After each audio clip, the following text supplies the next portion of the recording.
Life goes on day after day. Hearts torn in every way. So ferry cross the Mersey, 'cause this land's the place I love, and here I'll stay. People, they rush everywhere, each with their own secret care. So ferry cross the Mersey and always take me there, the place I love. People around every corner, they seem to smile and say, we don't care what your name is, boy, we'll never turn you away. So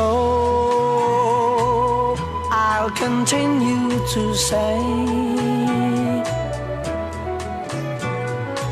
here I always will stay. So ferry cross the Mersey, 'cause this land's the place I love, and here I'll stay, and here I'll stay, here I'll stay.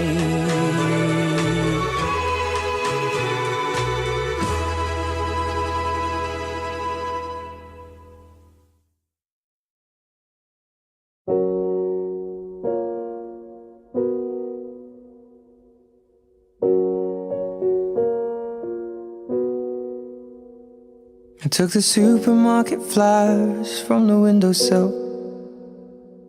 I threw the day-old tea from the cup.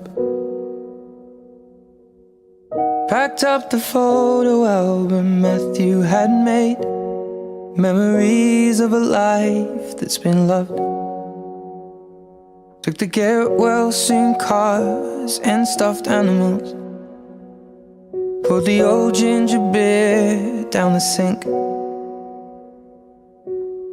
Dad always told me, don't you cry when you're down, but Mum, there's a tear every time that I blink. Oh, I'm in pieces, it's tearing me up, but I know a heart that's broke is a heart that's been loved. So I'll sing hallelujah. You were an angel in the shape of my mom. When I fell down, you'd be there holding me up. Spread your wings as you go. When God takes you back, He'll say hallelujah, you're home.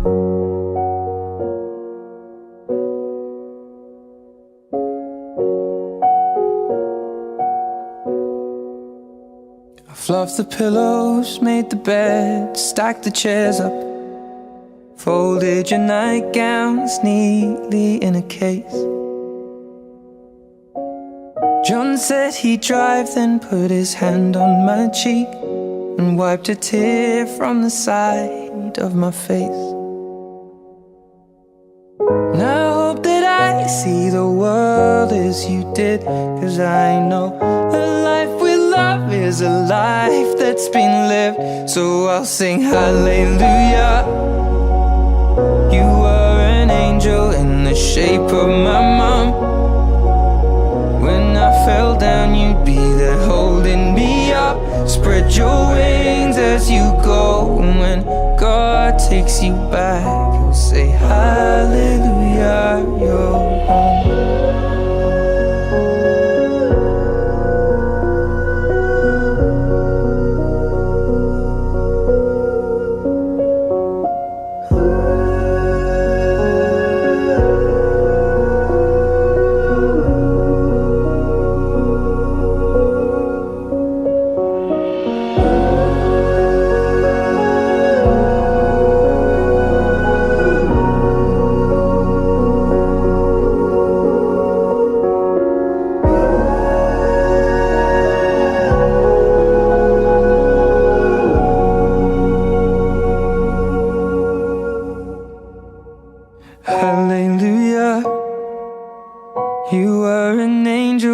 and shape of my mind. You got to see the person I have become. Spread your wings and I know that when God took you back, He said, hallelujah, you're home.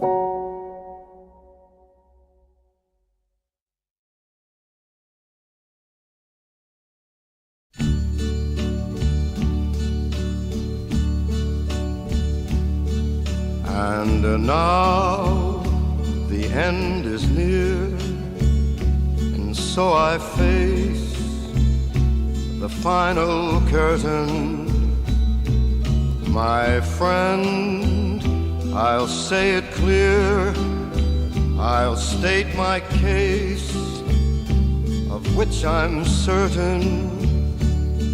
I've lived a life that's full. I traveled each and every highway, and more, much more than this, I did it my way. Regrets, I've had a few, but then again, too few to mention. I did what I had to do, and saw it through without exemption. I planned each charted course, each careful step along the byway, and more, much more than this, I did it my way.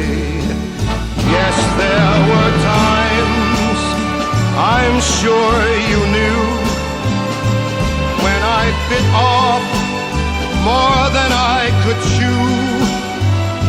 But through it all, when there was doubt, I ate it up and spit it out. I faced it all, and I stood tall, and did it my way. I've loved, I've laughed and cried, I've had my fill, my share of losing, and now, as tears subside, I find it all so amusing to think I did all that, and may I say, not in a shy way, oh no, not me. I did it my way. For what is a man? What has he got, if not himself? Then he has not to say the things he truly feels, and not the words of one who kneels. The record shows I took the blows and did it my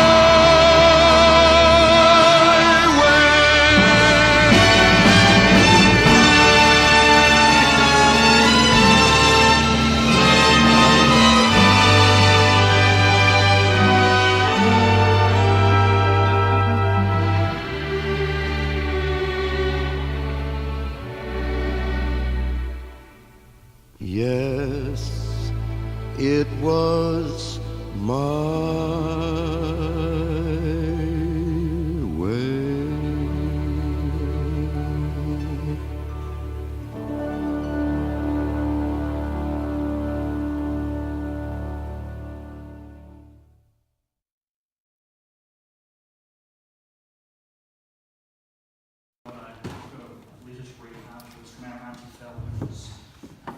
Val's friend was mentioned in Haley's speech.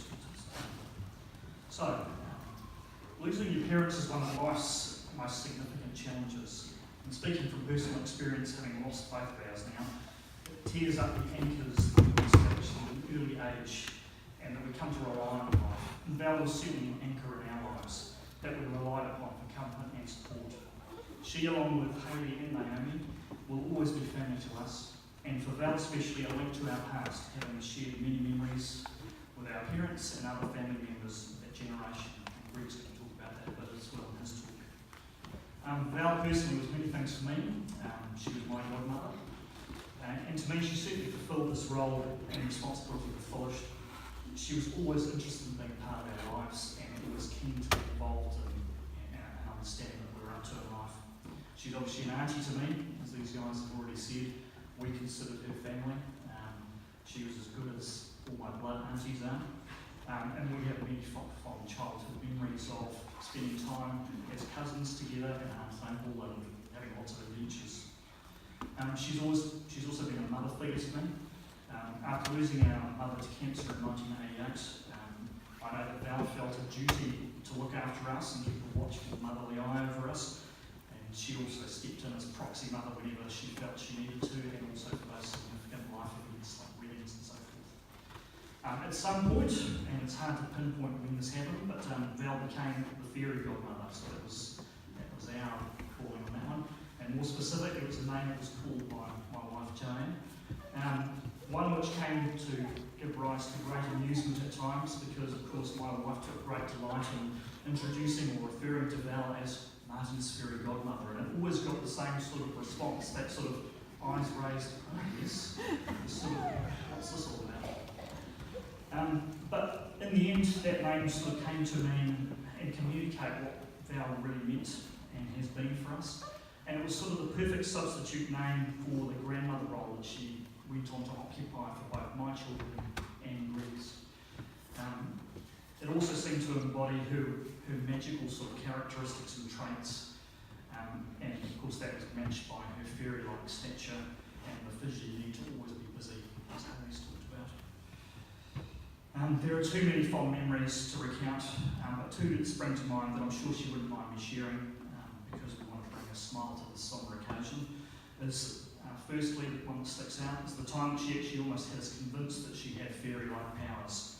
After returning from our celebrations in Fiji after getting married, she managed to appear on the other side of customs as if she just materialised there. To this day, we still don't know how she actually managed to get through customs without getting her back. She just appeared on the other side of the glass. So that was sort of a tribute to her magical nature, and they were all part of Val's charm. And this one's for our dad, because there's close links there. And Dad was sort of like an older brother to her, and obviously, as older brothers often do, they tease and give them a hard time. So, on this particular occasion, he convinced her that a new breed of cows had been developed, especially for New Zealand's hilly environment. And Dad had a way of weaving these stories on and on. So the story went like something like this, the abridged version. He sort of got the story going that these cows were bred with short legs on one side so that they could navigate the sides of the hills. And Val, of course, was well into the story. And then after a lengthy, protracted planning story, he sort of hit her with the punchline and he said, the only problem is that when they turn around, they just tumble down. So of course he got a punch for that. Val's illness came as a shock to us this year, and obviously it did rock our world. We expected to have her around for much longer. She was such an active lady, and getting the news that we got was a real surprise. It's been a real privilege to have her as part of our family, and obviously to have been part of hers. Along with Naomi and Hayley, losing her represents a significant loss of another anchor for us. Despite being small in stature, she was large in spirit, and her departure from this life leaves a hole that can't be filled. Our fairy godmother will live on in our hearts and never be forgotten.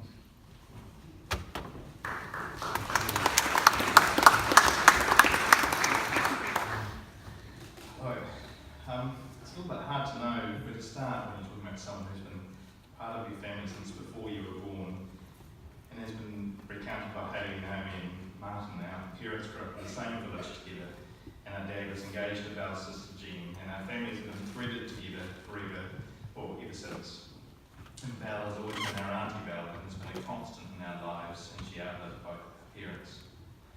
Mark and I have lots of fond and often funny memories of Auntie Val, but what I wanted to say is that as an adult I have a huge admiration for her lifelong adventurous spirit and zest for life, with the biggest adventure being immigrating to New Zealand not long after our parents in 1966. And this church couldn't be more fitting, and thank you so much for this wonderful venue. It seems to sort of just encapsulate the spirit of our parents coming to New Zealand. And when I was writing this, I had a great photo that I fished out of Martin's christening in Wainuiomata in 1970, and Mum and Dad and Auntie Val were there with wobbly Naomi, and Auntie Val was heavily pregnant with Hayley, and they looked happy, and Mum's laughing, and I like to think that's what they look like right now. Probably all watching, with Dad and Auntie Val saying, oh, Rick needs to lose some weight, and isn't Martin so slim? I say to you, Auntie Val, your after matches at the RSA, I need comfort food, so the sausage rollers will call me, and I will answer them, and you can't stop me. But after today, I promise I'll slim down. What I loved about Auntie Val is that she was always busy with something, adventuring somewhere, tramping, biking, doing, rock and roll, singing, acting, and making, sewing, knitting. In fact, she taught me how to knit in lieu of my mum. She gave everything a go, and I loved that. Compared to my lovely dad, who in his later years became a slow-moving version of his younger self, Auntie Val seemed to crank up the volume and was like a swift rabbit and never seemed to rest, not helped by her chronic insomnia. She was always there for me, especially after Mum died when I was 9. She looked out for me and she looked after me, and I visited and stayed with Auntie Val and Naomi and Hayley often in the holidays, and I loved it. I was with family. With my own children, Tilda and Inigo, and my lovely wife Clemency, she's been a much-loved auntie and godmother as well. Every Christmas and birthday, there would always be visits, and if not, presents and cards. And more often than not, despite living at the same address for my entire childhood, our address was always slightly different. Misspelt, the street number missing, in 1 year, simply my name and Whanganui. And miraculously, they always arrived. Sometimes late, but that was part of the charm, and I will miss that my slightly age-inappropriate cards sent with much love. What else can I share? For someone so small, as Hayley's pointed out, you knew when Auntie Val was in the house, when you were woken up by what sounded like the footsteps of a very heavy-set man, not my tiny aunt. Val's illness was unexpected and towards the end, swift and cruel, but she fought like the bat that she was, not wanting to give up. And I only hope that now your struggle is over, you're getting some well-earned rest and time with your nearest and dearest who have passed. I'd like to note the extraordinary care and commitment both Hayley and Naomi have shown over the last few weeks in particular. I know it's been harrowing, and to Hayley, who's put her whole life on hold to be by her mum's side. You both gave your mum an extraordinary gift. And she knew she was deeply loved and will be very missed. I have enormous respect for you both, and your mum was so proud of you. You're both wonderful people who I am lucky to have in our lives. Also, I'd like to thank Dean from Canada, who's been here to support Naomi and Hayley as well, which is an extraordinary gift also. A few weeks ago I came down to visit, and we went walking on Otaki Beach, and Hayley asked me if I had any advice for how to get one's head around the loss of a parent. And I described it as kind of like having them move permanently into your head. They're always with you, not down the road or on the other side of the world, but in your head and in your heart. And I found a beautiful and very short poem by an American poet called W.S. Merwin, called Separation. Your absence has gone through me like thread through a needle. Everything I do is stitched with its colour. Auntie Val, I cannot quite believe you are gone. I keep expecting you to rock and roll down that aisle, but you'll always be with me. And all of us, you're part of me and us, and you will be deeply missed. Rest in peace, you wonderful baby.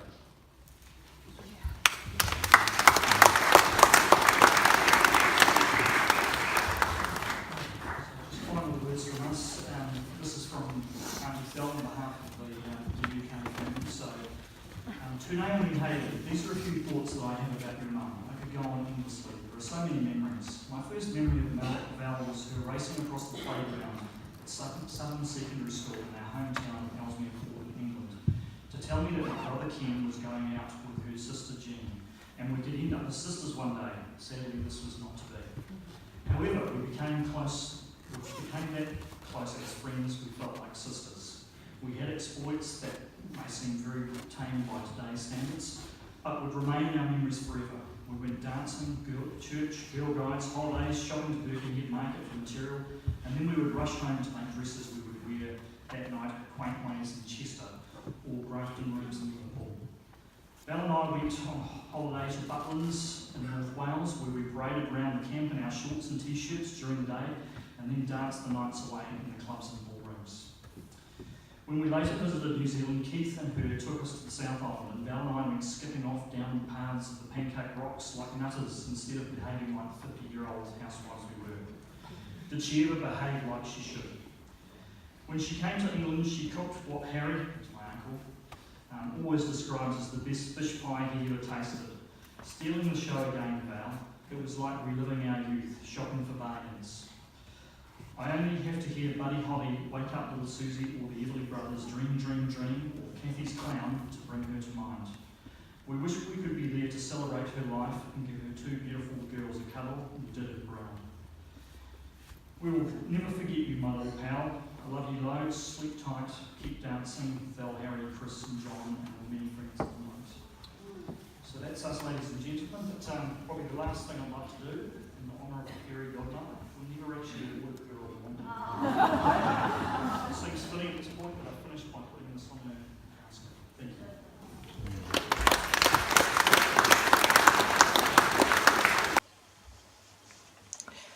Thank you, Tim, and for all of you who have come to celebrate our mum, Val's extraordinary life. It is clear from all those that are here today that our mum was incredibly and absolutely loved and appreciated by so many. You all represent Val's generosity, her playful spirit, her lively, determined approach to life, and her commitment to you as a friend and to us as family. Naomi and I are grateful that you have all been in our mother's life, caring, respecting, and loving her just the way she is. We all know that a special person like Val must have a few nicknames. Well, this little lady had many. Mummy, of course, Little Val, Auntie Val, Fairy Godmother, then promoted to BFG, Best Fairy Godmother, Super Nan, Pocket Rocket, Energizer Bunny, Tomcat, and she's only little but she's all there, just to mention a few. Val was little from the very beginning, born February 10th, 1944 in Birkenhead in England at 6 pounds and 1 ounce. Her parents were Robert and Doris Thomas. She was a younger sister to Jean and a big sister to her brother Rob. Mum attended Cole Street Junior School and was a well-behaved student. She didn't like being called upon by the teacher, being somewhat nervous speaking in front of the class. Despite this shyness, she was extremely determined and stubborn. She took part in the school choir because Val loved to sing. When the Thomas kids were young, the usual sibling shenanigans occurred. While in the house, Mum's sister Jean used to hide from Val, then jump out to frighten her. Val would literally jump out of her skin. One day Jean did this, causing Mum to drop her breakfast. Jean got a good telling off from Mother Doris, which made cheeky Val smile. Val was always destined to be a mum. In her youth she liked to play with dolls and even took the neighbours' live babies out for walks in their prams. Mum's brother Rob recalls Val being the neighbourhood babysitter. Mum always had a way with babies and kids. They took to her just as quickly and as easily as she took to them. Despite little Val's slender build, she had a healthy appetite. There was often a competition between Val and Rob at mealtimes of who had the biggest fruit in their dish. Mum spent a lot of time adventuring with her cousin Anne. They built a raft by the stream under the railway, only to have it immediately collapse under their feet. They also snuck into a coffee bar to be like the older, trendy teenagers, only to be dragged out by Mother Doris. At age 10, my mum was diagnosed with rheumatic fever and spent 6 months in hospital, followed by another 6 months recovering at home. While in hospital, she was quarantined for some time. Therefore, her sister and brother could only wave through a pane of glass at their beloved sister. This extended illness caused her to miss out on an entire year of school and a family move to Little Sutton. At age 16, she experienced her first adventure away from home, going to Butlin's camp in Wales. One of the "my mum is so cool" stories from attending this camp was the time she did the limbo with a guy whom we now know as Ringo Starr. Our mum is awesome cool. Mum's sister Jean recalls Val heading out on her first date. Jean would put Val's eye makeup on. Her eyelashes were very fair but lovely and long. In Jean's words, Val was such a little doll with tremendous energy. Val was a sewer from way back and well known for her colour-coordinated outfits. Val and her best friend Thal would take such delight in shopping for material in Birkenhead, sewing an outfit and wearing it out to a dance that same night. Thal shared with me, Val was the star of the show in her navy blue Jack and Jill skirt. She attracted the best-looking boys with her dancing, while the rest of us sat on the sidelines, wishing we looked that cute. In Mum's later years, she took on the grand tasks of sewing not only her wedding dress, but Naomi's as well, not to mention all the bridesmaid and graduation dresses. Our Val could easily turn curtains into gowns. Her varied work life started in England, beginning with a job at a sweet tobacconist shop, but she had her sights set on hairdressing, which she did for some time. One of her first sewing jobs was at a sewing factory making trousers, then on to making shirts at Marks and Spencer's in Chester. A friend's party was the catalyst for taking Mum on an entirely new path into womanhood and travel. While playing a version of the game Postman's Knock, she met her husband-to-be, John Shepherd, and married in 1963. By 1966, they were on a ship headed to New Zealand, with a stopover in Hong Kong, where she rendezvoused with her brother Rob, who was based there for the army. The move to New Zealand was a big step for Mum, leaving family and friends and the only life she had ever known. Mum and Dad's best friends, Ken and Norma Donson, had immigrated to New Zealand 6 months prior, and so upon their arrival, they had a place to stay and familiar faces to greet them. They bought a house in Wainui, and it was during this time Mum gave birth to her first of 2 daughters. Naomi was born September of 1968, followed by me 14 months later. Naomi was an easy baby, slept well, ate most things, but unfortunately I was the child that made motherhood a tad challenging for Val. I was the kid that never slept and caused Mum to reach a point of exhaustion. Then along came a woman who soon became a lifelong friend to Mum, Wyn Gilbert. Wyn would take me off my mum's hands so she could catch up on some well-needed sleep. Wyn's strength inspired our Mum, and it was only this past May she passed. Now, having had kids, Mum felt the need to be with family, so with 2 children in tow, we boarded a ship bound for England, back to Mum and Dad's home country. It was an important time for the grandparents to get to know us shepherd kids, and although it was great to be with the family again, it was obvious to Mum and Dad that New Zealand was where they wanted to raise their children. After 2 years in the UK, off we trekked back to New Zealand via a 2-year stopover in South Africa. Back in New Zealand, Mum continued her working life. Once our parents bought their own house in Totara Park, they had a list of household projects, and so Mum took on 2 jobs. one as a postie and the other stacking shelves in Woolworths. It was during this time that our parents separated. These were tough times for our mum, now raising 2 girls as a solo parent. Ken and Norma Donson played a huge role throughout our entire lives here in New Zealand, particularly during these challenging circumstances. We spent numerous weekends visiting the Donson family, and their 3 kids felt like cousins to Naomi and I. For Mum, the Donsons were a link to England and their youth, and to us they feel and still feel as close as family. Mum was their Auntie Val and godmother and supported them greatly. As a solo parent, Mum had to work hard, but she also made a huge effort in getting out to meet people.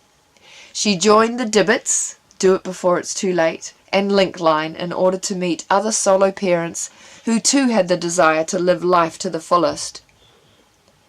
It was there she met some of her closest friends who have remained in her life to this very day.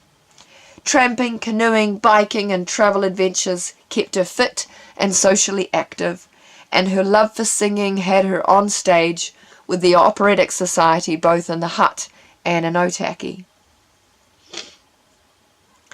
By this time Mum was working full-time at the hut hospital as a ward clerk. She went above and beyond her call of duty. She would purchase with her own money clothes she bought in op shops for some of the long-term patients. She would take them out to get their hair cut, and even took a patient who appreciated theatre out to see a show.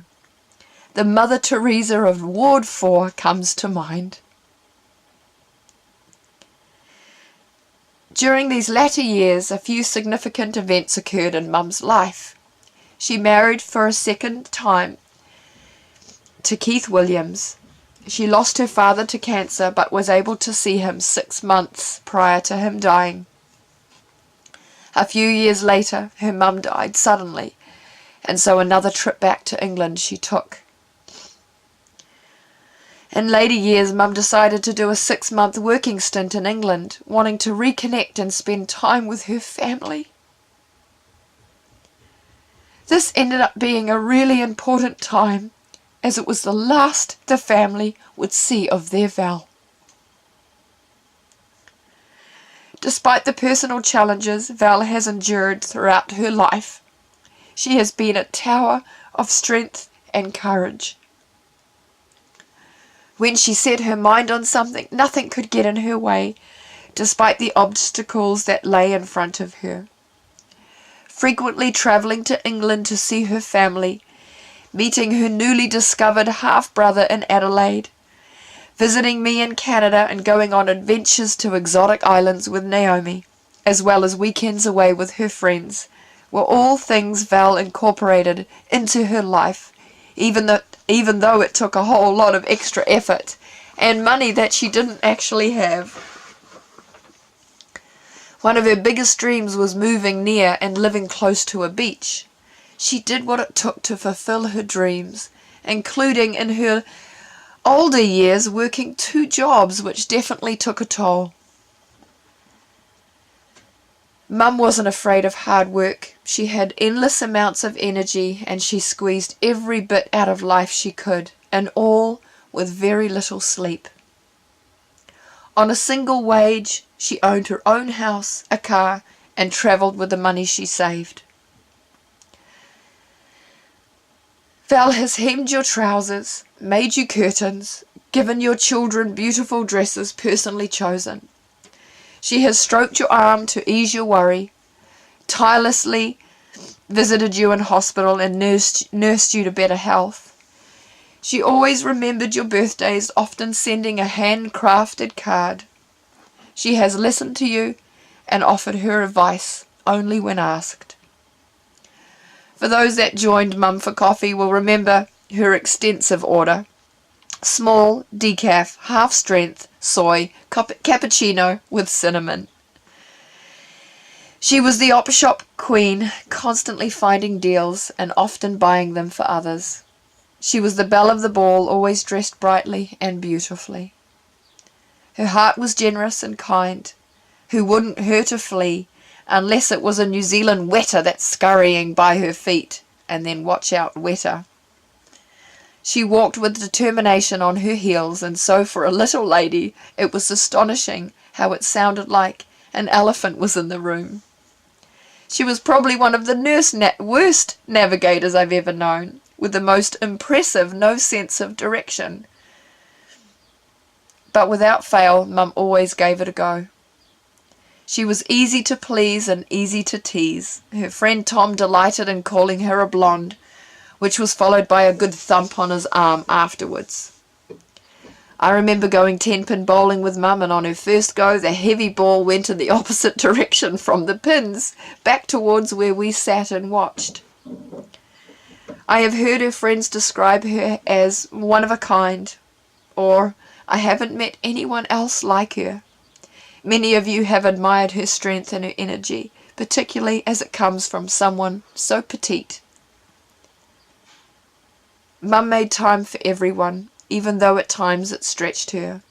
It wasn't out of pity or guilt. She truly wanted to see you, be with you, and chat as friends do. For Val, it was never a chore. As a mother, Naomi and I consider Mum to be our angel.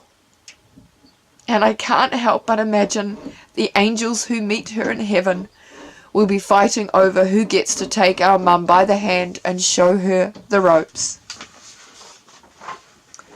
Personally, she was my hero, enduring some hard knocks for getting on with life as large and as full as she could. Mum recently shared with me comments I made to her as a young child. As a mother, Naomi and I considered Mum to be our angel. And I can't help but imagine the angels who meet her in heaven will be fighting over who gets to take our Mum by the hand and show her the ropes.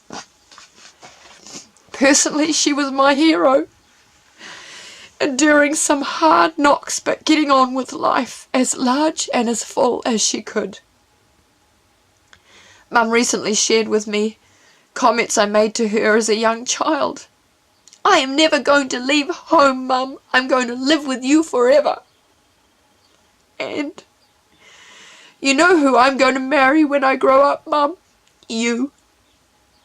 It is possible. Is it possible to love a mum too much? The love Naomi and I have for our mum is immeasurable. Even the ocean is not vast enough to portray the love we feel for her and the emptiness we feel now that she is gone. These last 10 months I have been in New Zealand. I have watched Mum dash off to dancing 2 nights a week, exercise class 2 mornings a week, tramping on a Friday, biking on a Tuesday, choir Tuesday and Thursday, op shop volunteering on Thursday afternoons and the odd Saturday. She cleaned a beach batch and 2 other houses and attended ladies' luncheons and weekends away. Val lived 2 lives in one. It was agony watching my mum's deteriorating energy and disintegrating body. But still, after days with no food or water, her organs shutting down, with 0 strength, no energy, and only just conscious, she still cracked a smile when one of her friends entered the room. She graciously thanked our hospice nurse, and even told her nurse friend Jan to show us girls how it's done. I even received my last telling off. Mum smacked the bed with her bony hand when I was beside her, being impatient with someone on the other end of the phone. Our mum was the best example as to how to treat others. It came naturally to her to always be kind, gentle, and considerate to all people. She treated elders like kings and queens, and was the best role model for those younger than she. You couldn't ask for a more loyal friend and sister, a more caring auntie and godmother, and a more devoted mother. Her strong and generous heart made me want to be a better person. Her energy and compassion has inspired me. Her courage and strength has guided me, and her lovely sense of spirit has made me who I am today. Mum, you are so lovingly adored. You are the meaning of my life and the love of my life, and I shall miss you every moment of every day. This poem is something I wrote for my mum's funeral. It's called The Fabric of Mum's Life. This is a reflection of the life of our dear mum. Sadly, far too soon this farewell has finally come. Her heart so full of love, compassion and tenderness. A mother, auntie, sister and special friend, we are blessed.